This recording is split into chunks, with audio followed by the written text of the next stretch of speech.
that have happened to me out of the 1,000 or 10,000 scenarios. Number one, we all know that in Nigeria, to get government appointed jobs, contracts, you need to know people. I don't care what qualifications you have. I don't care how good you are at your job. You need to know the right kind of people. Now, I used to have a company before which did supply jobs. I and my friend, we owned this brand, and we were really trying very hard to make a name for ourselves. Now, did we have the connection? Hell yeah, we did. We had a great connection, like the people we knew, who. But you see, now with that connection still, you still have to go forward and meet the people, So we were recommended to this particular institution. I don't want to mention what it was, but you would think that people in that establishment are more decent than we know.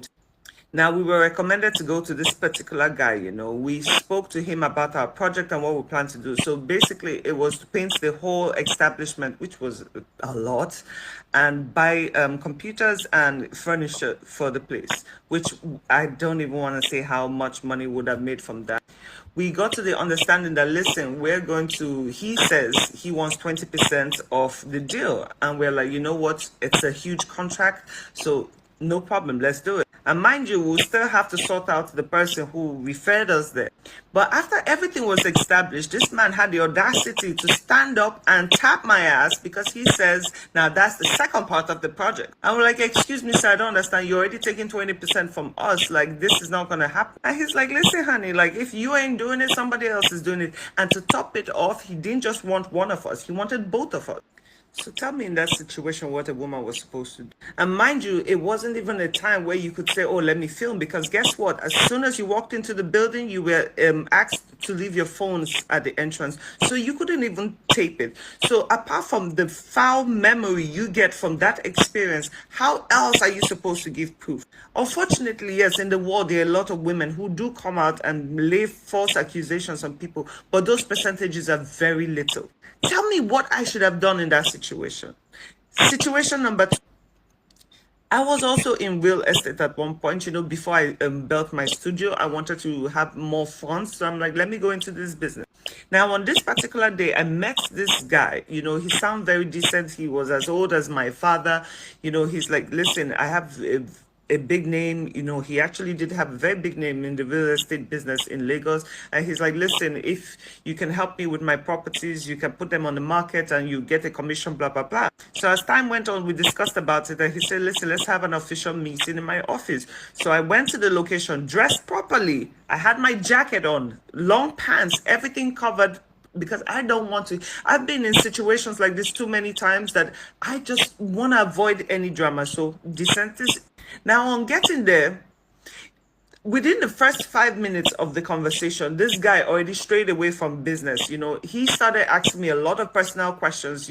Are you in a relationship? And in my head, I'm like, why are we talking about me being in a relationship? He goes ahead asking a lot of very deep personal questions. And I already knew from that moment, listen, first of all, I won't, even if I get the job from you right now, I won't be able to work with you because your mind is already far gone. And what makes me even more angry is like men in Nigeria forget about how much money they can profit off your back and focus on something so unimportant that it really baffles me. Anyway, after a little while longer, 20 minutes, I felt very uncomfortable with the line of questioning this man was putting. So I said, listen, I do have another meeting. I have to leave, blah, blah, blah. We'll keep in touch. This guy stands up and attempts to hug me, which, bro, you don't know me that well, so you shouldn't even be that close. So what I would normally do out of being uncomfortable is do a side hug. No, this mother effer turned around and planted one on my mouth. Like he had the audacity to kiss me and then shoved me into the wall.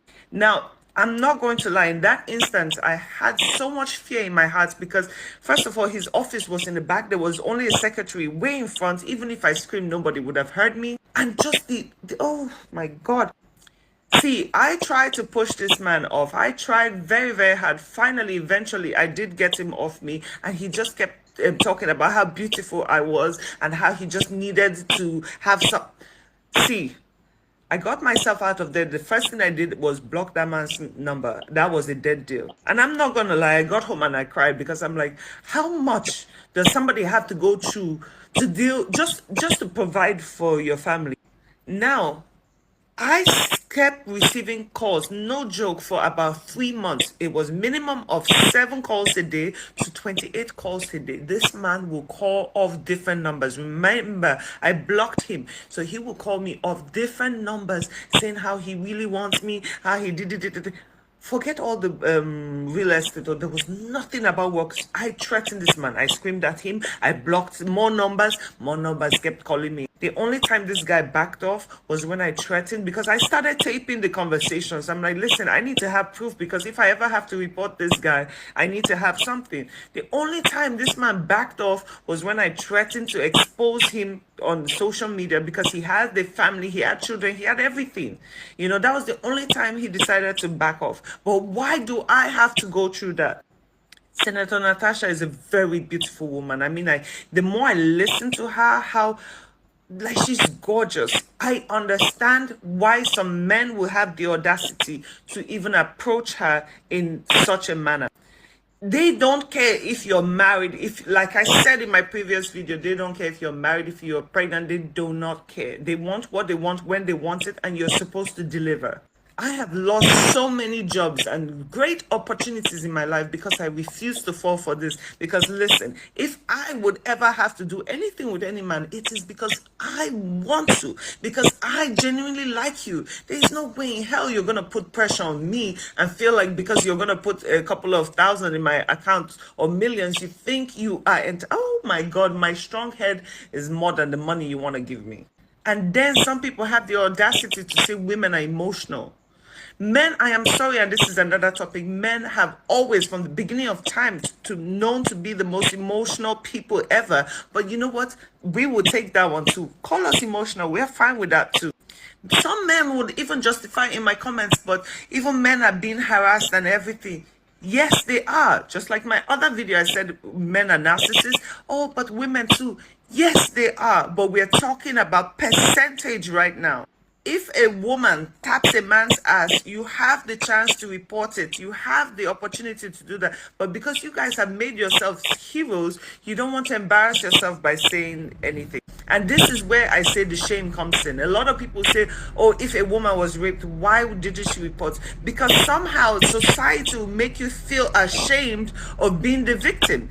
So no, in many situations, you might not have evidence, but I very, very much doubt that a woman with this prestigious reputation she has will go and make a false accusation on a man just for what? What would be the point for her to publicly embarrass herself that way? But you see the way God works?